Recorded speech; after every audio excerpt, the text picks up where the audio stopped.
Welcome in, everybody. We have Kristin here from Lavish Grazing. She makes the most gorgeous charcuterie boards. I know so many of you out there are her customers, and we're so happy to have you here at Campos Family Vineyards. Thank you for having me. Yeah, so we're going to do a little tutorial today, and go ahead and let us know what we're doing. So we're going to start off with some Brie, aged cheddar, and this Rutland red to bring in that fall vibe, and then we'll go into making a charcuterie rose, and I'll teach you how to cut and style, and we'll pair some stuff with your wine. All right, so as we're making this together, I'm going to be watching, and you let me know what cheese, what meats, what fruits would be great with our wines. We're featuring our Zinfindelta today, and also our Sparkling Rose. Sounds great. So let's get started. We're going to start off with Brie. Brie is a cow's milk cheese, and it is a very soft cheese. So I recommend having a cheese knife. These holes in the knife make it easy for the cheese to breathe as you cut it, and so it doesn't stick to the knife. So what I'm going to do is I'm going to take that triangle, and we're going to cut that in half. Okay, so my question about Brie cheese. This little layer on the top. The rind? The rind, that's what it is. Do we eat it or do we peel it off? You do eat it. Okay. It is edible. Some rinds can be more potent than others, so some people like to cut it off, but if you get a triple cream, it's pretty good with it. So what I'm doing is I'm taking those smaller triangles and I'm cutting them down the middle, and then we'll take those even smaller ones to make bite-sized pieces, so you get about thin. And what we're going to do is slightly overlap them so it fans out. And we are going to take that and place it here around our honey. How long have you been doing this? I have been doing this for almost 2 years in November. Wow. So.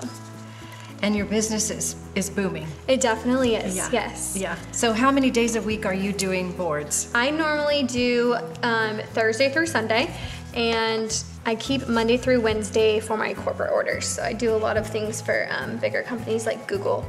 So on those days. Wow. So. Amazing. Okay, so you've got your Brie here. So we've got our Brie, and then we have an aged cheddar here, which is a hard cheese, and it has like a nutty flavor to it, which would be really great with your rosé.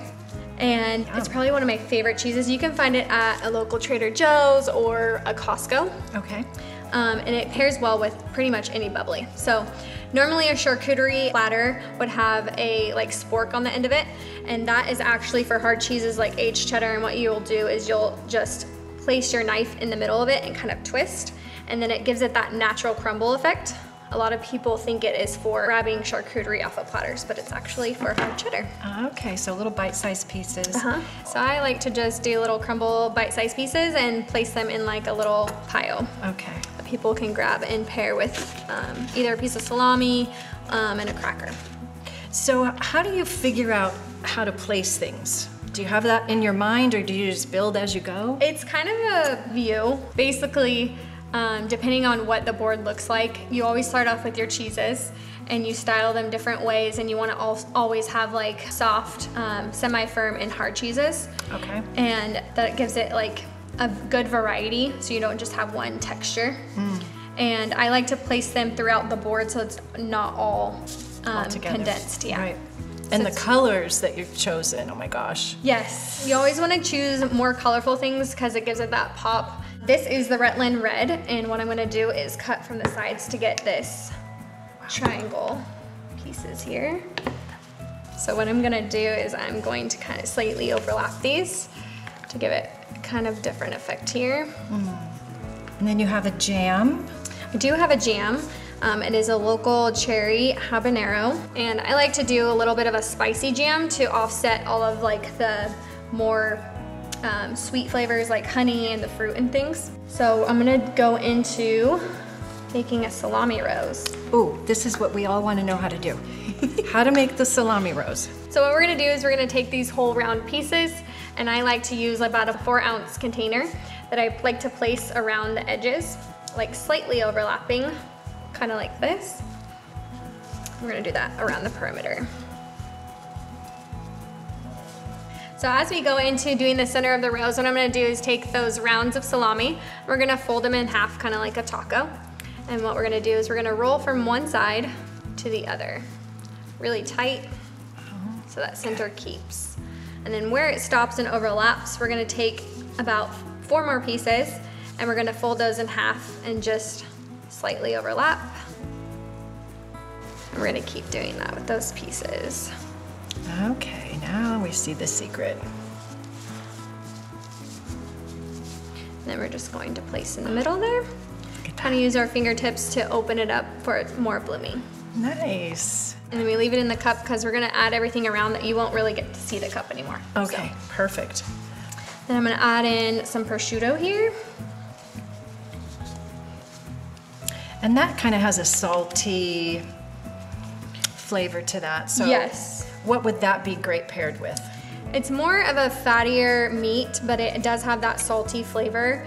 I personally do like it with bubbles. I would pair it probably with aged cheddar out of everything on here. Okay. But it does go good with like more mild cheeses as well. Okay.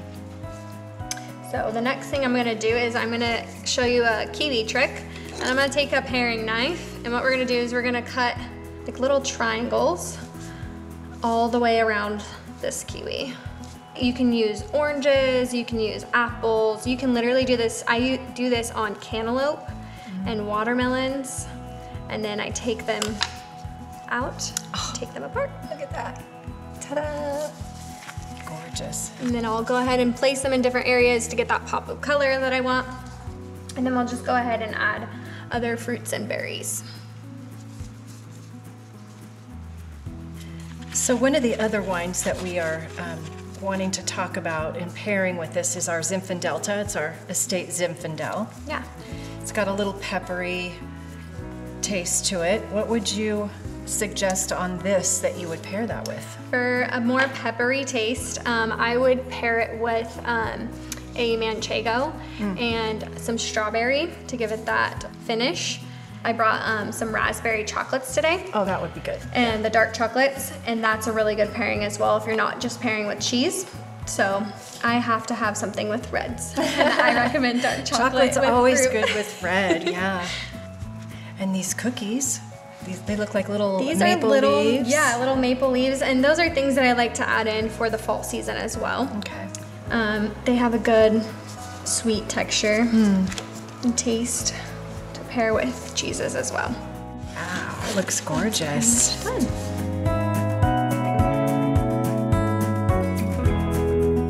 So cheers, thank you so much for coming out today and teaching us how to make these beautiful boards. How can people find you? Thank you for having me. They can find me at Lavish Grazing on Instagram or Facebook. They can also order for catering, for grace tables, workshops, and small boxes or platters on lavishly grazing.com. Yay, well cheers to you. Cheers.